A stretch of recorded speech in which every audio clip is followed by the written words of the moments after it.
Welcome to this week's installment of Ask Sarah, where every week I take your questions about teaching and learning. This week's question comes to us from a teacher who has just been asked in front of her class which political candidate she supports. She writes, "Dear Sarah, one of my students asked me the other day who I would be voting for in the upcoming election, specifically if I would be supporting a specific candidate. I understand that my role as a teacher is to stay neutral and not use my position to persuade students one way or another. But this is what made it more difficult. The student who asked me is Muslim. What he really wanted to know was whether or not I was going to support a candidate who is saying hateful things about his religion, about him. I didn't know how to respond in front of the class. My question is whether or not I have an ethical duty to respond plainly and honestly to this student. Sincerely, Candidates in Classroom Ethics." Wow, Candidates in Classroom Ethics, what a tough moment this must have been for you.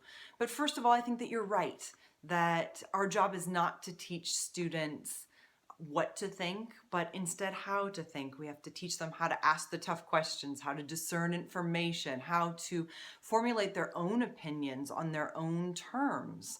But I don't think that's really the underlying question here. I think really the underlying question is what happens when our students ask us to step outside of our teacher selves and be transparent with them in a different way.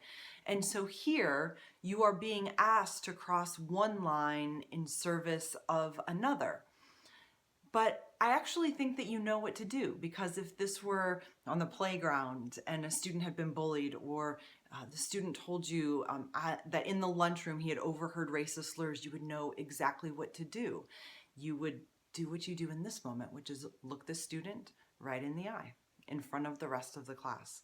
And you say, remember that lesson we learned about intolerance? We learned that intolerance says more about the person who is delivering it than the person to whom it is directed.